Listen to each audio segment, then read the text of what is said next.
여러분, 이 시간에는 그 하나님을 사랑한다는 것이 무엇이고, 또 하나님을 사랑하는 사람은 또 무엇을 해야 되는지, 그런 부분을 생각하는 시간을 갖도록 이렇게 하겠습니다. 하나님을 사랑한다는 것이 너무 이렇게 추상적이잖아요. 하나님은 어디에 계시지? 하나님을 사랑한다? 뭔가 더 열심히 사랑하고 싶은데 좀 더 구체적으로 사랑할 수는 없을까? 여러분들은 그런 많은 고민을 이렇게 하실 것입니다. 보이지 않는 하나님을 어떻게 사랑할 수 있을까?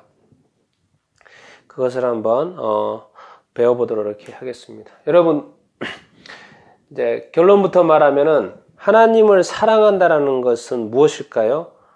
아주 사랑한다는 것이 뭔가 구체적이지 않는 것 같잖아요. 그것을 구체화하는 것이 바로 하나님의 말씀입니다. 그 하나님의 말씀을 어떻게 해요? 지켜 행하는 것입니다.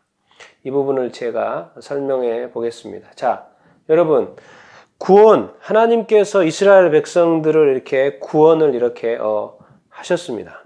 뭐죠? 어디로부터 구원하셨습니까? 애굽 땅 종되었던 곳에서 구원하셨다고 이렇게 말씀을 이렇게 하셨습니다. 자, 하나님이 구원을 하셨어요. 그리고 이제 마음대로 살아라. 그렇게 이렇게 하십니까? 하나님은 어디에서 구원하신 거예요? 애굽 땅에서 구원하신 거잖아요. 근데 애굽 땅이 어떤 땅이었습니까?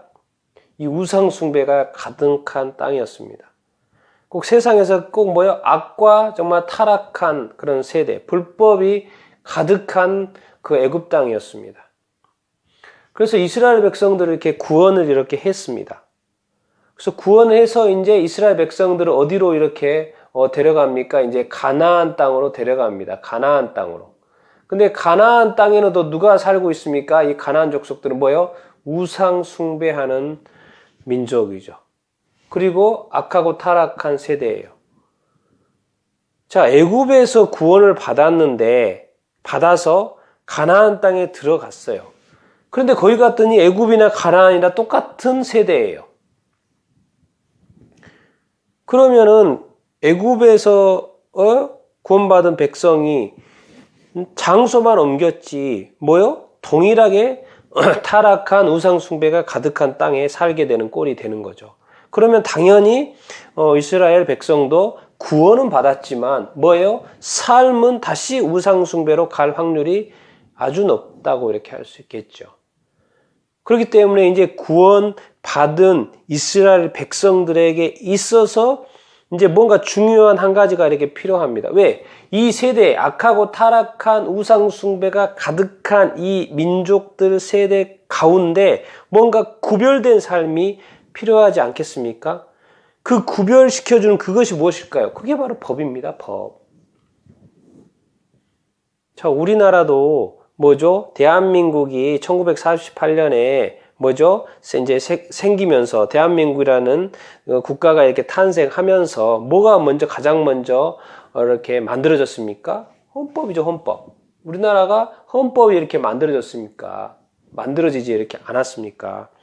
그러니까 이스라엘이라는 국가가 지금 탄생을 했어요.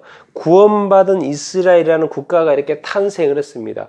그 국가에 있어서 가장 먼저 만들어지는 게 무엇입니까? 바로 법입니다, 법. 우리가 이제 구약의 율법이라고 이렇게 하잖아요. 율법. 하나님이 율법이란 하나님 나라의 구원받은 백성으로서의 살아가야 되었던 삶의 방향 제시. 이게 바로 법이라는 거예요. 어떤 율법이라는 거예요. 그게 바로 이제 어떻게 살 것인가. 구원은 받았는데 세상은 변한 게 하나도 없어요. 그 세상 속에서 죄가 가득한 이 세상 속에서 구원받은 자로서의 어떤 구별된 삶. 그게 뭡니까? 어떻게 구원받은 이후의 삶을 살 것인가? 구원받은 자로서 살 것인가? 그것을 제시해 주는 것이 바로 법이라는 것이죠. 법. 법이라는 것은 우리를 어떤 구원받은 사람들을 이렇게 옥죄려고 이렇게 하는 것이 아니고 이 세상이 타락했기 때문에 이 세상 가운데 있어서요. 이 세상의 타락으로부터 보호하려고 하시는 거예요. 거룩하게 살도록 구별된 삶을 이렇게 살게 하시려고 하는 어떤 그 장치가 이렇게 법인 것이죠. 여러분 이제 출애굽기 20장에 보면 이제 십계명이 나옵니다. 그리고 또 신명기 이제 신명기죠. 신명기 5장에도 보면 또 계명이 이렇게 십계명이 나옵니다. 두 군데에 걸쳐서 중요하기 때문에 그러겠죠. 출애굽기 20장 그리고 신명기 5장에 출애굽기가 십계명이 이렇게 나오죠. 근데 십계명을 이렇게 시작을 이렇게 하면서 하나님께서 이제 1계명부터 10계명을 말하기 전에 뭐라고 이렇게 말씀을 이렇게 하시냐면요. 나는 너를 애굽 땅 종 되었던 집에서 인도하여 낸 내 하나님 여호와다. 이렇게 말씀하시는 거예요.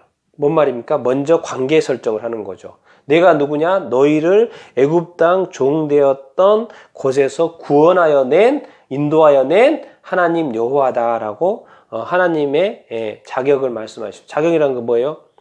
내가 너를 구원한 자로서의 너희에게 말한다. 너희에게 법을 세운다. 이렇게 말씀하시는 거예요. 그렇게 할 수 있잖아요. 당신이 누군데 나한테 이래라 저래라 말합니까? 많은 사람들이 그렇게 이야기하잖아요. 당신이 누군데 나한테 이래라 저래. 나는 내 마음대로 살고 싶고 자유롭게 살고 싶은데 왜 나보고 이래라 저래라 합니까? 이렇게 말할 수 있잖아요. 그러면 할 말이 없죠. 왜? 그럴 만한 어떤 자격이 안 되니까.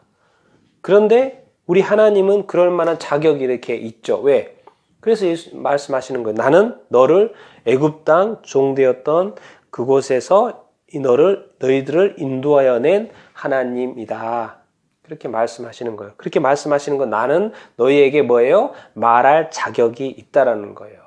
그래서 이 하나님과 하나님의 어떤 백성 간의 어떤 관계, 이 구원자와 구원받은 백성, 구원자와 구원받은 자의 어떤 관계 설정, 이것을 먼저 말씀을 하시고 이제 십계명을 이렇게 말하죠. 그러니까 이스라엘 백성들은 할 말이 없죠. 내가 너를 구원하여 백성이니까 하나님이라고 이렇게 말씀을 하시니까 그 말씀이 뭐예요?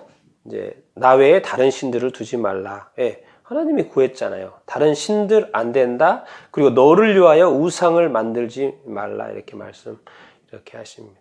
뭡니까? 하나님은 신이세요. 그러니까 하나님이 가장 민감한 건 뭐예요? 다른 신들이에요. 근데 다른 신들이라는 건 뭐예요? 다 너를 위하여 만든, 또 사람들을 위하여 만든, made in man, 사람들이 만든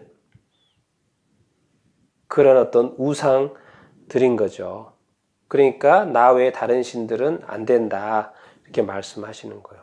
그래서 제가 오늘 포인트로 말씀드리고 싶은 건 이겁니다. 이게 지금 하나님이 이스라엘 백성들에 주는 계명이잖아요. 모세를 통해서 주시는 계명이잖아요. 이게 십계명인데 뭐예요? 이런 말씀이 있습니다. 십계명에 2계명 다음에 이렇게 있습니다. 뭐예요? 나 우상 숭배하지 말라고 하는 다음 마음에 나를 사랑하고 나의 계명을 지키는 자. 자, 우리가 하나님을 사랑한다는 건 뭐예요? 하나님의 계명을 지키는 자라는 거예요. 나를 사랑하고 나의 계명을 지키는 자. 하나님을 사랑하는 사람은 하나님의 계명을 지켜 행하는 자입니다. 하고 뭐요? 천대까지 은혜를 자자손손 천대까지 은혜를 베풀겠다는 거예요. 이 말씀 뭔 말입니까? 그냥 쭉 자자손손 영원히 은혜를 베풀겠다는 말 이렇게 아닙니까? 하나님을 사랑하고 하나님의 계명을 지키는 자. 자, 이 말씀을 딱 읽으면은 예수 그리스도께서 산상수훈, 마태복음 5장부터 7장까지 5, 6, 7장 길게 말씀을 많이 하시지 않습니까? 그리고 나서 그 산상수훈의 결론이 뭐예요? 예수님이 나의 이 말을 지켜 행하는 자가 바로 반석 위에 집을 짓는 거라고 말씀을 하십니다. 그리고 요한복음에는 요한복음 14장 15절에는 뭐라고 하는 말씀하셨는지 아십니까? 예수님이 직접 나를 사랑하는 자는 나의 계명을 지키는 자. 예수님이 계속 강조하신 거예요. 여러 번 강조하신 거예요. 나를 사랑하는 자는 나의 계명을 지키는 자라고. 나를 사랑한다면 나의 계명을 지키는 거라고 말씀을 이렇게 하고 있어요. 하나님도 나를 사랑한다면 나의 계명을 지켜라. 그러면 내가 천대까지 은혜를 베풀겠다. 이렇게 말씀을 이렇게 하고 이렇게 계십니다. 동일한 맥락이죠. 그러니까 하나님을 사랑한다는 것은 뭡니까? 하나님의 계명을 지킨다는 것이죠. 그러니까 우리가 이제 큐티를 이렇게 하지 않습니까? 큐티가 얼마나 그래서 중요 이렇게 합니까? 큐티 속에서 하나님도 발견하게 되고 하나님의 말씀도 이렇게 발견하게 되고 그 말씀을 발견하는 것으로 끝나지 않고 뭐요? 그 말씀을 지켜 행하는 것이 아주 이렇게 하죠. 그래서 큐티를 보지 않으면 뭐 말씀을 보지 않으면 내가 지켜야 될 말씀을 이렇게 찾기가 힘들지 않습니까? 그래서 근데 이제 우리가 한 가지 헷갈리는 게 부분이 있습니다. 뭐요? 믿음과 순종. 성경을 보면 믿음을 강조하는 것 같아요. 근데 또 야고보서에 가면 또 행함을 강조 이렇게 하고 이렇게 있습니다. 그게 과연 상반된 건가요? 아니죠. 그러니까 우리가 이렇게 생각을 잘못하면 안 됩니다. 그 생각이 되게 중요해요. 왜요? 둘 중에 하나를 선택하는 게 아니죠.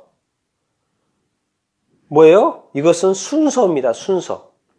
믿음으로 말미암아 우리가 뭘 받습니까? 구원을 받습니다. 구원은 뭐예요? 시작에 불과 이렇게 해요. 그러니까 근데 이것이 없으면 안 되죠. 구원받는 게 시작이고 근데 엄청나게 중요하죠. 근데 뭐예요? 구원받은 이후에는 뭐가 중요합니까? 예, 법이 중요합니다. 법. 우리가 이 세상 속에서 이 타락한 세상 속에서 거룩한 삶을 살아가기 위한 법, 방향제시. 그 누구의 방향제시입니까? 하나님의 방향제시죠.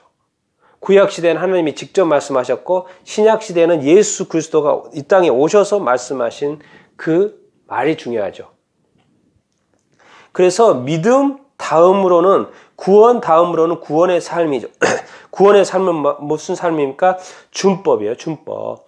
법을 지켜 행하는 거예요. 하나님의 법을 지켜 행하는 거예요. 그러니까 이건 둘 중에 하나의 선택의 문제가 아니고 뭐요? 순서예요. 순서. 두 개 다 해야 된다는 거죠. 믿음을 가진 자는 믿음을 가지고 뭐요? 하나님의 말씀을 지켜 행해야 된다는 것이죠. 그런데 우리 많은 사람들이 신앙생활을 10년, 15년, 20년이 넘게 했는데도 불구하고 믿음 이야기하고 있습니다. 예, 믿음이 잘못됐다는 게 아닙니다. 믿음 다음에 next step. 이 삶이 구원 이후 받은 자의 삶인 거죠. 준법, 지켜 행하는 삶. 그걸 우리가 성경 통독도 하고 큐티도 하고 말씀을 배우고 설교를 듣고 성경 말씀을 배우고 그 하는 이유가 뭐겠습니까? 성경 지식을 쌓아서 뭐 하려고 하는 거예요? 지식만 쌓으려고 하는 것이 아닙니까? 아니죠.